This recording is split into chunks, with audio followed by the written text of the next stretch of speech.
मित्रों, स्वागत है सभी का एग्री ज्ञानपीठ एकेडमी में। और आज के दिन जो आपका वीडियो लेक्चर चल रहा था उसी को लेके छठे सेमेस्टर का जो चल रहा था disease and field horticulture crop and there management को लेके ये आपका चौथा वीडियो लेक्चर है। 3 वीडियो लेक्चर ऑलरेडी हो चुके कि बेहद इंपॉर्टेंट प्रश्नों के। आज के दिन सिलेबस को कंटिन्यू आगे बढ़ाते हुए काफ़ी सिलेबस हो गया था, धीरे धीरे सिलेबस आपका खत्म हो रहा है। मास्टर वीडियो आएगा उससे और ज़्यादा खत्म हो जाएगा। शुरू करते हैं। गेहूँ बहुत इंपॉर्टेंट हो जाता है मित्रों। गेहूँ में लूज स्मेट रोग का कारण क्या है? ऑप्शन नंबर ए क्या है? अस्टिलागो टेटिसाई। अगला है दूसरा नंबर, गेहूं में पाउडरी मिल्ड्यू का प्रमुख लक्षण क्या होता है? ऑप्शन नंबर ए हो जाएगा पत्तियों पर जो व्हाइट पाउडर जैसे धब्बे पड़ जाते हैं, व्हाइट पाउडर जैसा हो जाता है वही। सरसों में व्हाइट रस्ट का कारण क्या होता है? तो सरसों में व्हाइट रस्ट का कारण होता है ऑप्शन नंबर ए अल्बुगो कैंडिडा। काफ़ी बार मैं बता चुका हूँ, बहुत इंपॉर्टेंट है इसका मतलब। देखो मित्रों, 2-3 बार रिपीट क्वेश्चन इसीलिए हो जाते हैं क्योंकि जो बेहद इंपॉर्टेंट होते हैं उनको मैं 2-3-4 बार डाल देता हूँ ताकि आपके जहन में बैठ जाए। ठीक है। ग्राम में बिल्ट रोग का कारण क्या होता है? ऑप्शन नंबर ए हो जाएगा फ्यूजेरिया मार्क्सिस्पोरियम। लोबिया में असोचाइटा ब्लाइट का कारण क्या है? ऑप्शन नंबर ए हो जाएगा असोचाइटा रबेई। ये रबी का है ना। मूंगफली में ब्लैक आर्म रोग का कारक क्या है? ऑप्शन नंबर ए एस्परजिलस। ब्लैक आर्म मूंगफली में भी होता है, ध्यान रखना। मटर में डाउनी मिल्ड्यू का कारण क्या हो सकता है? ऑप्शन नंबर ए पर्सोनोस्पोरा पीसी। Option number A. अगला क्वेश्चन, आम में एंथ्रक रोग का कारण क्या है? तो कोलेक्ट्राइकम। ये मित्रों क्वेश्चन करा चुका हूँ मैं, ठीक है। तो मैं कुछ रिपीट क्वेश्चन हो जा रहे हैं, ठीक है। आम में पाउडरी मिल्ड्यू का कारण क्या है? Option number A oidium. देखो, आम में भी पाउडरी मिल्ड्यू लगभग हर फसल में होता है, चाहे वो हॉर्टिकल्चर हो चाहे फील्ड क्रॉप हो। संतरे में कैंकर रोग का कारण क्या होता है? कैंकर रोग का? तो जेंथ्रोमोनास सिट्री। ठीक है। गेहूं में डाउनी मिल्ड्यू रोग का कारण क्या होता है? ऑप्शन नंबर ए हो जाएगा प्लाज्मोपारा बिटिकोला। ऑप्शन नंबर ए 11 का ऑप्शन नंबर ए। अंगूर में पाउडरी मिल्ड्यू का कारण क्या है? ऑप्शन नंबर ए हो जाएगा इरिसिफे नेकेटर। अगला है, सेब में स्कैब रोग का कारण क्या है? ऑप्शन नंबर ए क्या है? बेंचूरिया इनिक्वेलिस। अगला, सेब में फायर ब्लाइट का कारण क्या है? ऑप्शन नंबर ए हो जाएगा फायर ब्लाइट का कारण है एरिबिनिया एमाइलोबोरा। Option number A. अगला क्वेश्चन, आड़ू में लीफ कर्ल का कारण क्या है? लीफ कर्ल आड़ू में लगता है तो क्या है? टेफेरिया क्या है? Taphrina deformans. Option number A. लौकी में पाउडरी मिल्ड्यू का कारण क्या है? ऑप्शन नंबर ए हो जाएगा एरेप्सी चिचोरोसेरियम। ठीक है। 17, लौकी में पाउडरी मिल्ड्यू का मुख्य लक्षण क्या होता है? ऑप्शन नंबर ए पत्तियों पर सफ़ेद पाउडर। देखो, कहीं भी पाउडरी मिल्ड्यू होगा पाउडर जैसा ही होगा, सफ़ेद होगा वो भी, और हमेशा पत्तियों पर होता है। संतरे में गमेसिस रोग के लक्षण क्या होते हैं? तो संतरे में गमेसिस रोग होते हैं ऑप्शन नंबर ए तने से गम का रिसाव। ठीक है। जो आपके सिलेबस में दिया वो यही पढ़ना, उससे बाहर मित्रों नहीं आएगा। कई सारे वीडियो लेक्चर आपको मिलेंगे, पता नहीं कहाँ का मित्रों बताते रहेंगे, उनको यही नहीं पता है हमारा सिलेबस क्या है, लखनऊ यूनिवर्सिटी का पैटर्न क्या है, कानपुर यूनिवर्सिटी का पैटर्न क्या है, पुराने पेपर क्या पूछ रहे हैं, उनको कोई मतलब नहीं है, उनको सिर्फ व्यूज और घंटों से मतलब है। लेकिन हमारे यहाँ ऐसा नहीं होता है। हम अगर व्यू चाहें तो आपको 50 वीडियो बना के दे दूँ एक सब्जेक्ट पर, आप देखेंगे, क्योंकि मजबूरी है भाई। लेकिन हम ऐसा नहीं करते हैं, स्टूडेंट को बिल्कुल रिस्क पे नहीं लाते हैं। बहुत ही कम कंटेंट में सारे क्वेश्चन, क्योंकि अगर आप 2 महीने बुक पढ़ते हो तो मैं 2 महीने बुक नहीं पढ़ता हूँ, मैं रिसर्च करता हूँ कैसा क्वेश्चन करता है, कैसा क्वेश्चन बनाता है। तो ये स्मार्ट स्टडी होती है ना। बाकी कोई नहीं मित्रों, बुक पढ़ना भी बहुत अच्छा होता है, आगे काम आएगी। लेकिन ये वीडियो लेक्चर आपको गलती से भी छोड़ के नहीं जाने। आम में एंथ्रेक्नोज रोग का लक्षण क्या होता है? ऑप्शन नंबर सी हो जाएगा फल पर काले धब्बे बन जाते हैं। अगला क्वेश्चन, अंगूर में पाउडरी मिल्ड्यू का रासायनिक उपचार में क्या उपयोग किया जाता है? ऑप्शन नंबर ए सल्फर। ये भी हो चुका था। सेब में स्कैब रोग के नियंत्रण के लिए, देखो सेब में स्कैब रोग बहुत इंपॉर्टेंट होता है। स्कैब रोग के कारण पहाड़ी क्षेत्र में बहुत लोग परेशान रहते हैं। इसके कंट्रोल के लिए क्या रासायनिक उपचार किया जाता है? Option number D copper oxy chloride. अंगूर में डाउन मिल्ड्यू के प्रमुख लक्षण क्या होते हैं? ऑप्शन नंबर ए पत्तियों पर हरे धब्बे पड़ जाते हैं डाउन मिल्ड्यू में। मटर में पाउडरी मिल्ड्यू का कारण क्या होता है? ऑप्शन नंबर ए एरिप्सी। ये तो बता चुका था, ये भी हो चुका है। आम में एंथ्रेक्नोज के उपचार में क्या रासायनिक उपयोग किया जाता है? ऑप्शन नंबर सी हो जाएगा कॉपर ऑक्सी क्लोराइड।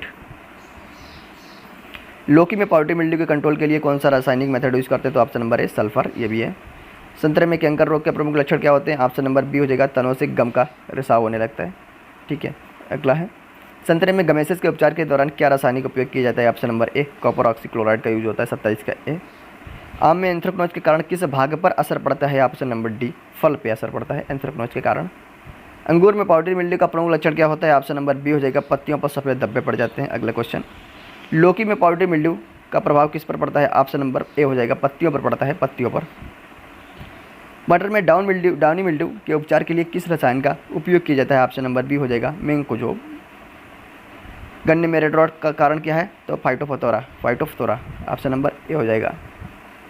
गन्ने में स्मट रोग के लक्षण क्या होते हैं? ऑप्शन नंबर बी हो जाएगा, तनों का सड़ना स्मट रोग का लक्षण होता है। गन्ने में बिल्ट रोग का प्रमुख लक्षण क्या होता है? ऑप्शन नंबर ए, तनों का सड़ना बिल्ट रोग का प्रमुख लक्षण होता है। आम में एंथ्रेक्नोज का उपचार क्या किया जाता है? तो option number C, copper oxychloride से किया जाता है आम में एंथ्रेक्नोज का। गन्ने में ग्रेसिसूट रोग का कारण क्या है? ऑप्शन नंबर डी, ज़ैंथोमोनास हो जाता है। अगला है क्वेश्चन आपका 37, अंगूर में पाउडरी मिल्ड्यू के लिए कौन सा रासायनिक उपयोग किया जाता है? ऑप्शन नंबर ए, सल्फर का यूज़ किया जाता है मित्रों, सल्फर का। आम में पाउडरी मिल्ड्यू के लिए कौन सा उपचार किया जाता है? ऑप्शन नंबर ए, सल्फर का उपचार किया जाता है। कितनी बार पढ़ोगे सल्फर?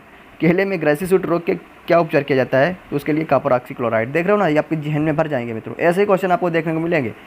मूंगफली में ब्लैक आर्म रोग का कारण क्या है? ऑप्शन नंबर सी, एस्परजिलस है। संतरे में गमोसिस के लिए ये भी बता चुका हूँ, कॉपर ऑक्सीक्लोराइड हो जाएगा। अंगूर में डाउनी मिल्ड्यू का इलाज क्या है? तो ऑप्शन नंबर बी, मैंकोजोब हो जाएगा। लौकी में पाउडरी मिल्ड्यू फिर से आ गया। आड़ू में लीफ कर्ल, संतरे में कैंकर। तो मित्रों ये सारे क्वेश्चन मैंने रिपीट जानबूझ कर किए हुए हैं, तो ये सारे क्वेश्चन इंपॉर्टेंट हैं। अंगूर में पाउडरी मिल्ड्यू के लक्षण क्या होते हैं? ऑप्शन नंबर ए, पत्तियों पर सफ़ेद पाउडर। मटर में पाउडरी मिल्ड्यू के लक्षण क्या होते हैं? मटर पर क्या होते हैं? तो मटर पर पत्तियों पर सफ़ेद धब्बे पकड़ो केवल, क्वेश्चन हो जाएगा। अंगूर में पाउडरी मिल्ड्यू का कारण क्या है? तो एरिसिपी नेकेटर, ऑप्शन नंबर ए। मूंगफली में ग्रेसुटी रोग का कारण क्या है? ऑप्शन नंबर ए हो जाएगा, एस्परजिलस, बी नहीं ए। मटर में पाउडरी मिल्ड्यू के लक्षण क्या होते हैं? फिर वही बात।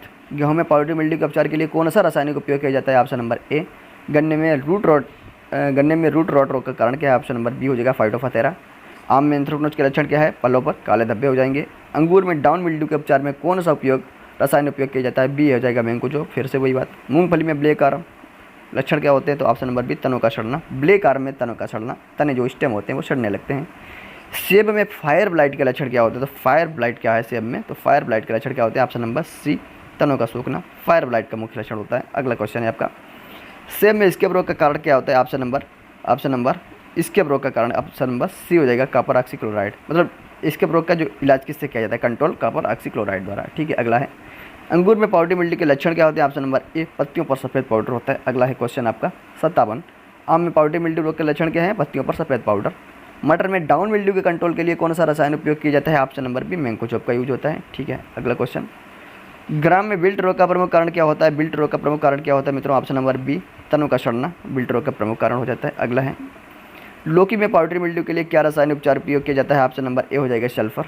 अगला क्वेश्चन, आम में एंथ्रेक्नोज के लिए कौन सा रासायनिक उपचार किया जाता है? तो ऑप्शन नंबर हो जाएगा आपका सी, कॉपर ऑक्सीक्लोराइड। मटर में पाउडरी मिल्ड्यू का प्रभाव किस भाग पर पड़ता है? ऑप्शन नंबर ए, पत्तियों पर पड़ता है। आम में एंथ्रेक्नोज के कंट्रोल के लिए कौन सा रासायनिक उपयोग किया जाता है? Option number B, copper oxychloride use किया जाता है। अंगूर में पाउडरी मिल्ड्यू के उपचार में क्या रासायनिक उपयोग किया जाता है? तो ऑप्शन नंबर ए, सल्फर। अंगूर में ब्लैक आर्म रोग ये भी हो चुका है। सेब में इसके रोग के लक्षण क्या होते हैं? ऑप्शन नंबर ए, पत्तियों पर काले धब्बे। मूंगफली में ब्लैक आर्म हो चुका है। आम में एंथ्रेक्नोज का कंट्रोल हो चुका है। संतरे में गमोसिस भी हो चुका है। अंगूर में पाउडर, यानी 70 क्वेश्चन आपके, ये काफ़ी क्वेश्चन इसमें रिपीटेड थे, तो ये 70 क्वेश्चन आपके एक बार फिर हो गए।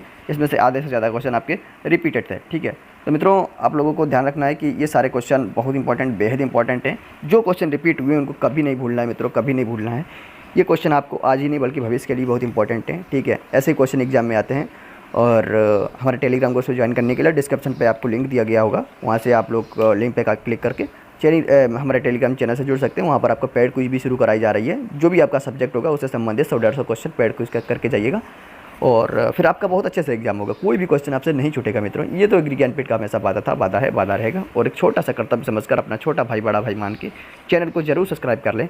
अगर आपको हो सकता है कुछ पैसा खत्म हो रहा है तो बिल्कुल मत करें। तो मित्रों आप लोग समझ सकते हो कि अगर आप एक सब्सक्राइब देंगे और सारे लोग अगर ऐसा करेंगे, सोच लेंगे, तो हमारा भी कुछ मनोबल बढ़ेगा। और वैसे भी आपको पता होगा कि 10 साल मेहनत लगती है तब जाके यूट्यूब से कुछ कमाई होती है। और अगर हमारा ये कर्तव्य है, ठीक है मित्रों, हम अपना कर्तव्य समझ के कर रहे हैं। लेकिन अगर आप लोग अपना कर्तव्य समझ रहे हैं तो इसका मतलब ये आपकी ईमानदारी है। और पढ़ाई के साथ ईमानदारी होगी तभी आप सफलता पाओगे, ठीक है मित्रों। फिर मिलता हूं नेक्स्ट वीडियो के साथ, तब तक के लिए धन्यवाद।